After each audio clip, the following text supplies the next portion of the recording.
Welcome back to the Late Start Show with me, Charlie Martin. And me, Jack Nelson.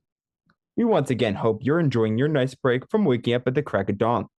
Hopefully, we can give you something good to listen to on your morning commute to school. This week's interview is with Mr. Marc Byrnes, a graduate of U.S. class of 1972 and a recipient of the Distinguished Alumni of the Year Award for U.S. in 2012.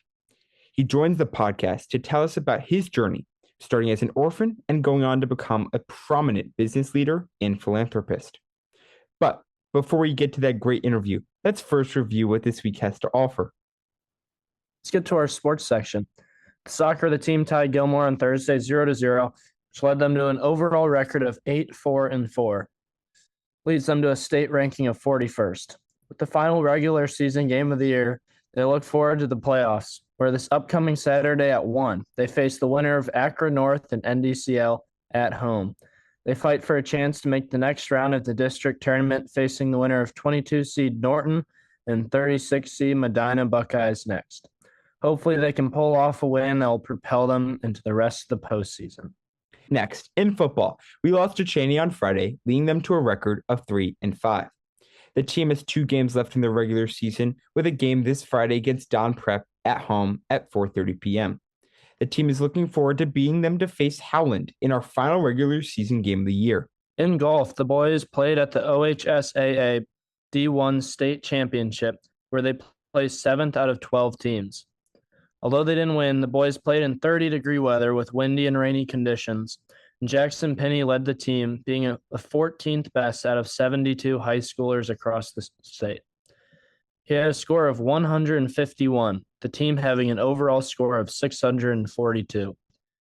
They had a great season overall, and we thank the seniors for their hard work and look forward to the upcoming season as they only get better to finally bring home a trophy. With that, we finally go to cross country, where they did not have a meet this past Saturday, but look forward to having the first meet of the postseason for the OHSAA D1 District Tournament at Madison High School this upcoming Saturday. This is the team's chance to show off their impressive times and hopefully advance further. Good luck to them. Now, some of the biggest news around the school. This past week, the Languages Department hosted a 3-day soccer tournament in honor of Hispanic Heritage Month. After many hard-fought games, Spanish and Mandarin faced off in the final, the Spanish taking the win, while the U.S. Jazz Ensemble played while we ate.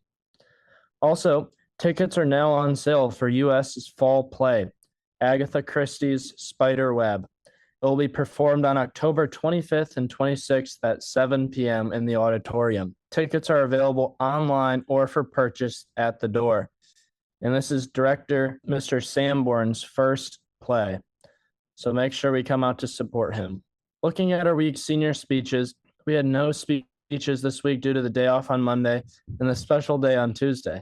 So we'll continue to look forward to speeches next week from Z McGee, Tyler Zyro, and Casey Martin. Well, guys, that's enough from us about this week.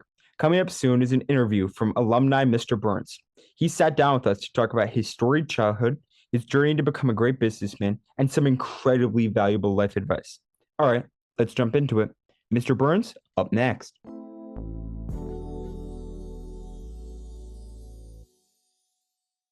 Now, welcome back to the show. We are here with Mr. Marc Byrnes, a graduate of U.S. class of 1972 and recipient of Distinguished Alumni of the Year Award for U.S. in 2012. How are you, Mr. Byrnes? Feeling distinguished, thank you. Firstly, as someone who's achieved so much professionally, and I know we're going to get into that, looking back, what was the biggest takeaway from your years at university school that's just stayed with you? The relationships, that simple. Have you continued holding those friends close to you that you've had while you were at US?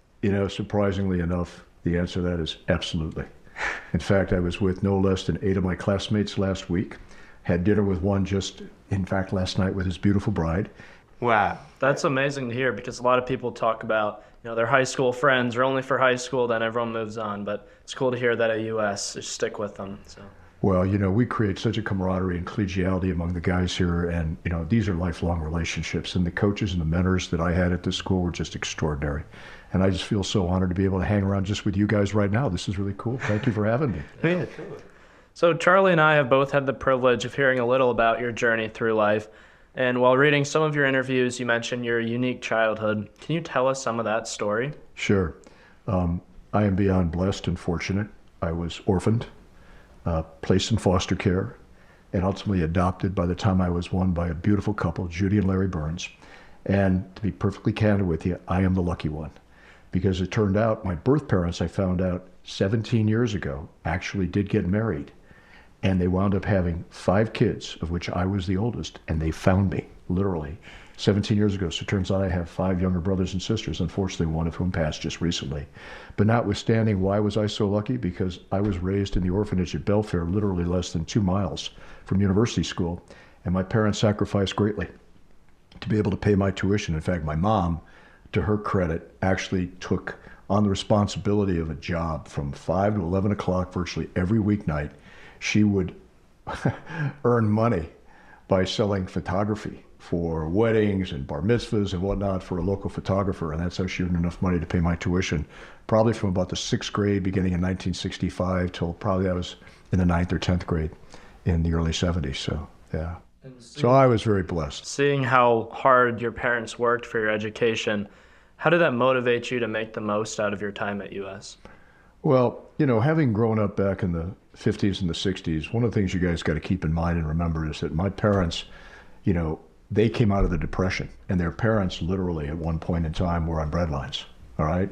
And when you hear stories like that and interact with your grandparents and then realize the value of what they went through, and my dad fought in the war. He was in World War II over in the Pacific for a period of time. The two of them, when they started, didn't have 2 nickels to rub together. He was a nickel and dime bankruptcy lawyer trying to find his way in the world, and she would sacrifice greatly even for him to pay his tuition through law school. You kind of grow up feeling certainly not entitled, but very fortunate to have parents that have such an extraordinary work ethic. So that, and my grandparents as well. And again, they adopted me, so I was the lucky one, kind of like the chosen one, if you will. And eventually to wind up at university school, which was just uncommon back then. Having that unique experience, looking back at your early childhood, are there any fond memories or just lessons that you learned throughout those years that really just stick with you? Yeah. And I want to address this with you in particular, Charlie. My family lived in Beechwood, initially on Concord Drive in Beacon. And the family next to us was a large Catholic family. They had like 6 kids, and I was like an only child because Judy and Larry didn't have any other children other than me. And I view that as a plus and a minus, but notwithstanding, the Canfields were our next door neighbor, and they ultimately sold their house and moved out, which was heartbreaking for me because they taught me how to play football, baseball, basketball, and hang out with a lot of good kids. But they put on their house on the market, and an African-American couple, this is 1963, came in to take a look at it. And the Canfields received horrific notifications along with the realtor not to sell their home to an African-American family. And they did. And I don't remember specifically was the night the Canfields moved out or the night the Lewis family moved in, but they burned a cross on their lawn. And I'll never forget waking up at 3 o'clock in the morning and feeling absolutely overwhelmed and scared. But Billy and Ronnie Lewis became 2 of my best buddies, and we played baseball in the front yard. And the neighborhood bully went by one day on his bicycle, and he was yelling stupid obscenities. I'm Jewish, so anti-Semitic, and then racist comments. And I don't know what possessed me, but I knocked this kid off the bicycle. He was like twice my size. And my uncle Arthur, who was a boxer, taught me how to box, and I gave him a great right fist. And then he proceeded to pummel the hell out of me, and I went home bloody and beaten, and my mother would say to me, "What happened?" And Ronnie Lewis said, "He stood up for us. He stood up for us," and I'll never forget that. That's really, really cool. How has that experience just as a whole shaped your idea on inclusion and equality, and how those values influence how you lead and give back today? Yeah, one of the greatest things that I had attending university school was I played in the first ever backfield with the first ever African American. His name was Sandy Cargyle. He went on to Princeton. Great athlete, basketball player, track star, and one of the most incredibly humble guys that I ever met with. And to be able to be on the same field with him was pretty cool because there weren't a lot of Jewish kids at university school back in the 60s, and there certainly weren't many African Americans. In fact, I think Sandy was one of maybe 3 or 4 at best. So if you look fast forward in terms of the extraordinary place U.S. is in today, talk about diversity and equity and inclusion, I'm just so proud of where this school is in terms of how it's basically incorporated and provided a tremendous amount of, not just financial aid, but welcoming to wonderful guys like you, whose dads are superstars in the medical field and can afford to pay the tuition here, which is great. But, I think U.S. has come a long way in that regard, and in particular with our curriculum and an opening to giving back to the community. And I think a lot of that was born back over the course of the last 30, 40 years because of having onboarded a lot of great students like you guys. I know you currently are the freshman football coach. How does your involvement in U.S. sports when you were a kid influence your leadership style and your approach to teamwork that you had later in life? Oh, that's really easy. Coach Callow was my idol. And the Callow Room, which is named today, back in the day, I wanted to make sure that he was honored because of the impact he had on the school. By the way, he and Jeff Morton, I think, were two extraordinary leaders in this school, along with Roland McKinley, who basically was able to gain us access to this incredible, what I would call, space out here, where every other major parochial private school would have loved to have this campus that we're on here, University School. But as a result of which, those coaches were just incredible. And back in the day, it's not so much different today, but we had a lot of mandates where the teachers were coaches. So we didn't have a lot of hired guns that came in to coach. And I don't say that disrespectfully, but they knew us in the classroom. And if they knew us in the classroom, they knew us on the field. They were able to influence and impact our lives in a very positive way. And through that, reinforce a lot of our core values. And they're sitting on that wall out there, responsibility, loyalty, and consideration. So those guys live that. But I think, the coolest thing about Callow and Morton and McKinley, and I could go on and list Coach DeVere and a number of people, Ron Grant, I swam on Ron's first ever swim team when he was all of 22 years old. And by the way, he looked younger than half the seniors on our team that year. In fact, go back and take a look at some of the photos. But Mr. Grant obviously went on to have an incredibly illustrious career, and it was a quality guy. And back then, he and his wife, actually, they lived on the Shaker campus where they ran the dormitory. Wow. Back when we had dorm kids here. And just great people. So Ron and Callow, and there was Donald Moten. Oh my God, I could go on. But the coaches that really were also our teachers were the ones that I learned so much from. How did that impact your decision? Because I know you coach now. How did that impact your decision to later coach freshman football? Well, it's funny. When we were going through a transition from Jim Stevens, I had some little bit of responsibility in trying to re-recruit Ben Malbessa, who graduated from the U.S., to come back to university school and be our head coach. And he had been at Elyria and I think Notre Dame Cathedral Latin and a variety of places. And I knew that ostensibly his heart was us, here at university school. So we were lucky to get him. And I swim in the morning here, as you guys may or may not know, and I got Ben to come swim with me, and he's always been after me after I retired from Oswald Companies, a firm that I had the good fortune of being with for 35 odd years. He says, well, what are you going to do when you retire? And I said, well, I always wanted to coach. I always wanted to be Coach Callow. And my dad was the one that said to me, well, you ought to think about the economics of that, because I literally wanted, when I graduated from Williams, my senior project was coach at the lower school. So I always wanted to be a coach. And I coached kids in swimming and whatnot, growing up at the Benner Harbor Yacht Club, but notwithstanding, when he offered me the opportunity to come coach, and then I realized last year when I first stepped in that I was drinking from a fire hydrant. I had no clue whatsoever what they were doing from offensive schemes, defensive schemes, the sophistication. Carlo and his training, I was overwhelmed. I go, man, I don't know if I can deal with this. And I'm still pretty much overwhelmed, but it's been an absolute blast because hanging out with you guys to me is everything. And it's given me a lot of, excitement and energy, and it's just been so cool to hang out with guys like you. Many people compare, they say sports reflect life. How do you feel football reflects life, and what lessons have you gained from Teamwork. It's not about me, it's about we. And we build a company, the Oswald Companies, based upon the philosophy of we are us, with a mission of caring for our clients and our employee owners, period, end of conversation. And that was backed up by our core values. And our core values, which frankly I had a lot to do in drafting, the acronym was PIRC, P-I-R-C. Passion for excellence, integrity in all relationships, resourcefulness, and commitment to community. Now, if you think about that, a lot of the sports background that I had contributed to not only those core values, but the mission of caring. And I think that in of itself is what I learned from sports, individual and or teamwork. It just was all about us, U.S. If there was a single word that you could add to that mission statement today, do you have anything that you would add? Sure, commitment. We had commitment to each other. And those that frankly came to work with me that didn't have that same commitment and culture of wanting to give back or didn't want to live by the core values, we hip checked them because they became battery drainers, not battery chargers. And to me, the most important thing is you want to have the right chemistry, right, in all that you do in life. And when you find people that are basically not bad people per se, but they don't want to follow the party line, it's time for them to go. Where does that motivation come from? And what is we always talk about it, what is your why? Wanting to work collaboratively and collegially with others, enjoying not my success, but their success, and realizing that by empowering and helping others, good things will happen and all boats will rise. It's like the boys in the boat. And again, I stated it a little bit earlier, Charlie, Jack, when you really focus on the we and not the me, great things happen. And I think selfless behavior is critical.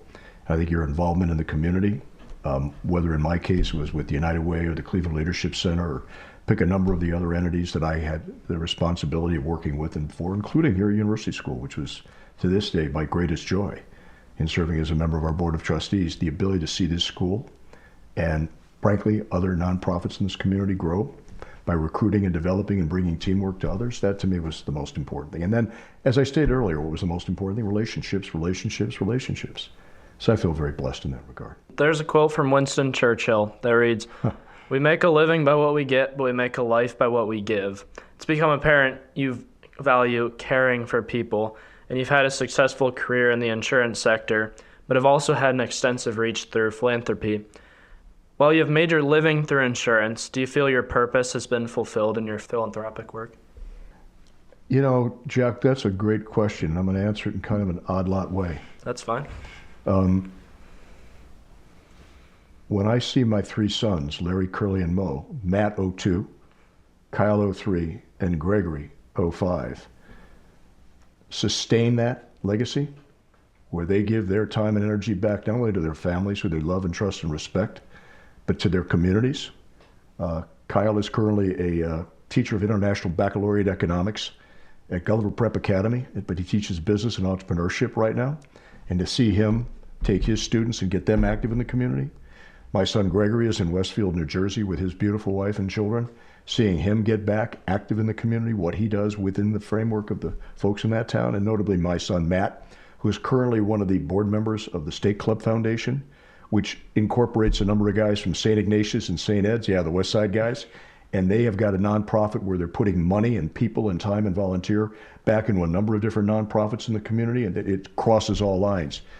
That's what, in my mind, if I see my grandchildren also, which we have 7, 5 girls, 2 boys, also sustain that sort of commitment, giving back of their time, energy, and effort, and financially if they can afford it, that will be the legacy that I will be most proud of. What have you learned from the failure in your life? Everything.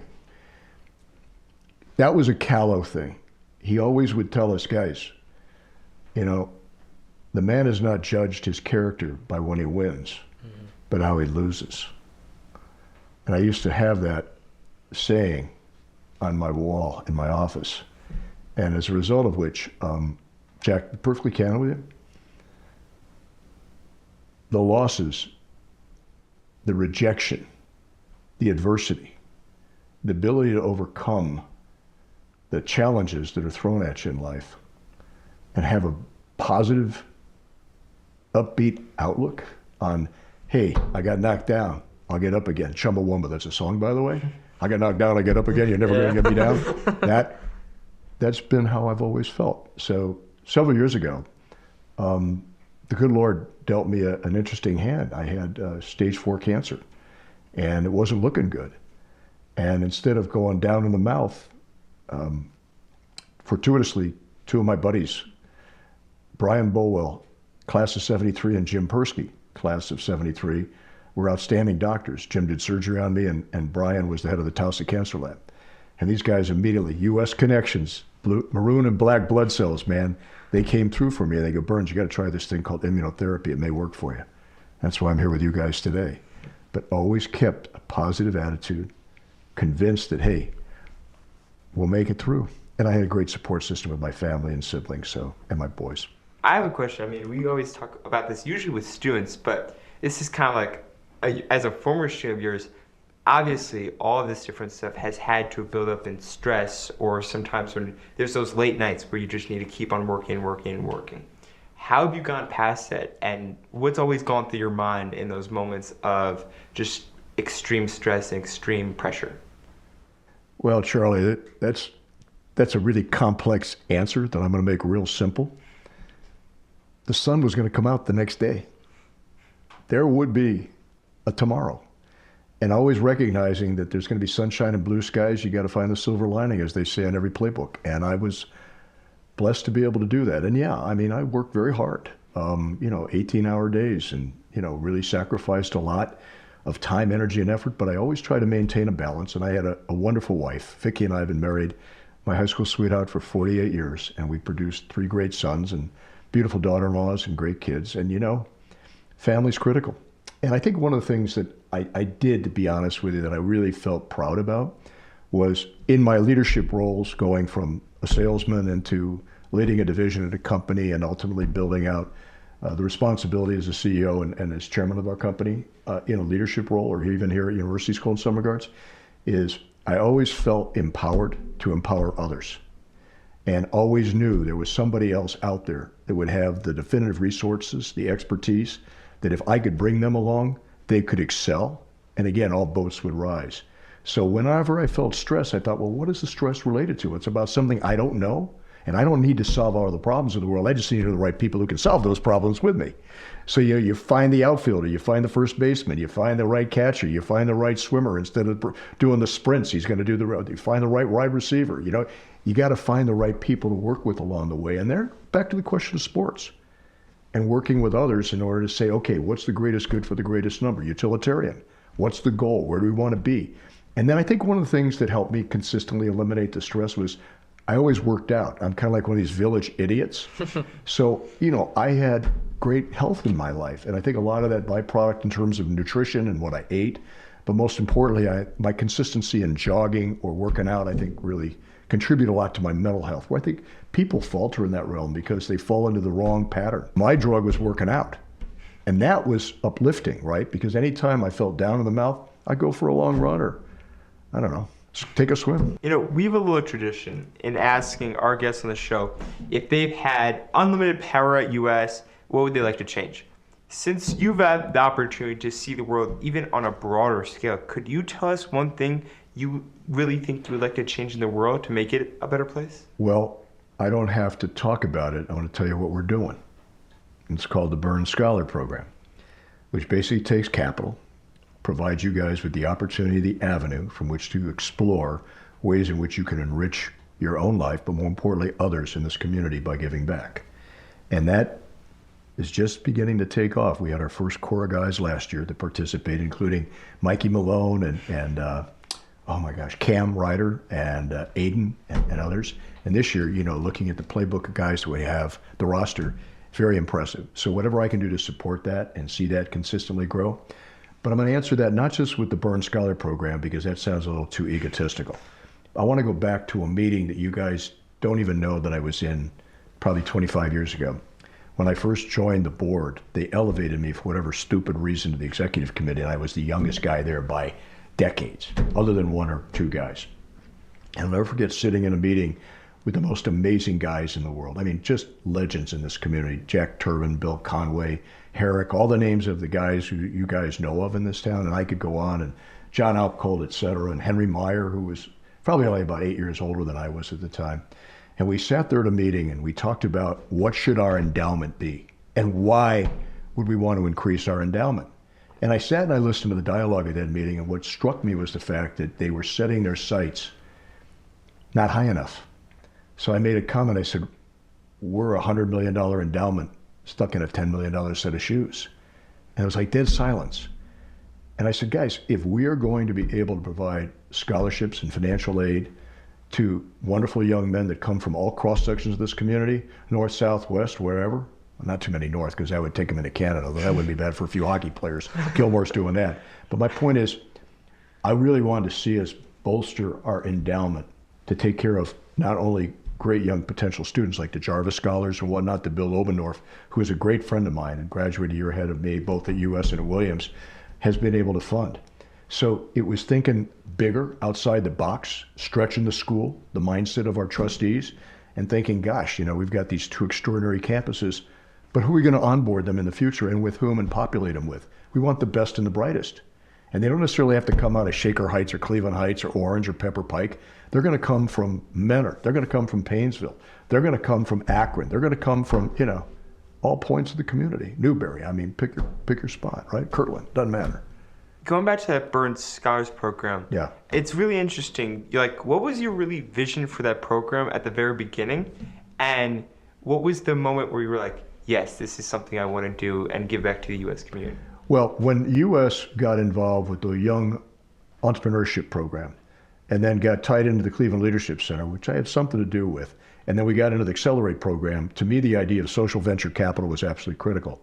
You got to make money to give money, guys. I mean, it just doesn't grow on trees.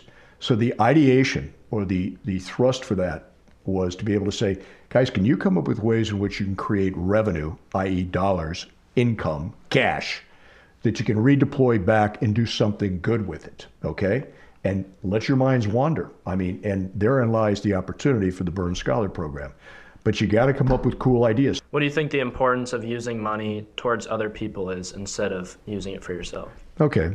Well, it starts with, first of all, my upbringing, which I told you. My parents worked their tail off to give back to me. Mm-hmm. And so I was imbued with that from day one. So it was my responsibility to make sure that Vicki and I had the ability. I had to work hard and work smart to be able to earn enough to send our 3 boys to university school. And as a result of which, help also with my boys today and my grandchildren's education, which I think is absolutely critical, and give them the rite of passage to attend, whether it's the Hathaway Browns or the university schools or whatnot. But your question's an interesting one, because in business, your goal is to make a profit. I mean, don't kid yourself. All right, we're here to make money, and we're here to do the right thing of, by, and for our clients to earn the respect and the trust that goes along with making money. But once you get to a critical point, it's like material things are nice, but guess what?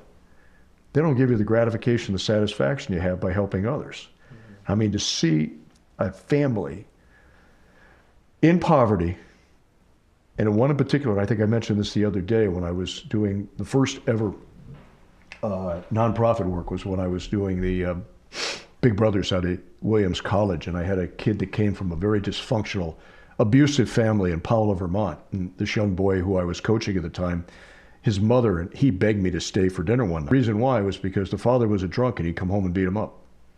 And they asked me if I'd stay for dinner. I mean, there were a plate of spaghetti, and in comes this guy. And I literally had to confront him. And it was just an awakening for me about, I grew up with a wonderful mother and father, and certainly the greatest caring people in the world. And here this young boy, who I am coaching and mentoring and trying to help, he goes home every night to a father that comes home and beats him. And I'm thinking, this is not right. And so, I mean, having those life experiences, Jack, it's kind of a wake-up call. And it kind of goes back to, okay, what can I do for others? And it goes beyond cars and boats and trains and planes and nice clothes and fancy, what I would call dinners and things like that. Mm-hmm. You know what I mean? In a second, we're going to ask you if, you can give a word to any of the students about what they would want. But almost as a unique perspective as an alumni, what word would you give to other U.S. alumni about maybe giving back to U.S. or just giving back in general? Well, in a commencement speech, the greatest honor that I've ever had in my life was I was asked by Mr. Gallagher and Mr. Hollington, at that time, Board of our Trustees, to give the commencement speech at University School in 23. And here's what I'd like to share with you guys today, if you don't mind. I've got some notes here. First, spend time with those you love, trust, and respect. A little repetitive, but engage with battery chargers and hip check battery drainers who are arrogant, self-serving, and narcissistic.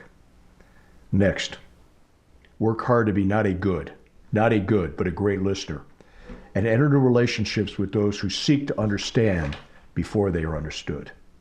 These are typically people who are caring, compassionate, like many of you two guys in particular, have great empathy. Next, rely on your gut, and be cautious when you meet very smart people who lack emotional intelligence. Remember, guys, IQ minus EQ, emotional quotient, equals miscue. Kindness, consideration, gentlemen, goes a long way. Responsibly give your time, guided by your passion to your community. and worthy charitable organizations that will benefit from your volunteer work. Stay in shape mentally and physically. Health is wealth. And sing like the Glee Club. It lightens the load. Finally, expect the unexpected. The old adage, things happen for a reason, has merit, although in all candor, things will just happen, independent of any reason or esoteric purpose. Wow, that is really, really, really cool. Take a minute to process. No, yeah. I mean, as one of those seniors, I mean, I would personally be blown away. And what was really trying to go back to like your life in general? What lessons in your life really helped you make that speech and like built together what you wanted to tell the class of 23? Those guys blew me away because, like you guys, they were here through the pandemic. But, you know, given the fact pattern that they were going through at that time, their sophomore, junior year, and then they finally broke out their senior year, and they could come together. It's interesting. Patrick Gallagher, in their yearbook, wrote about what a unique class they were. And I trust you guys will have a unique class independently and respectively as well.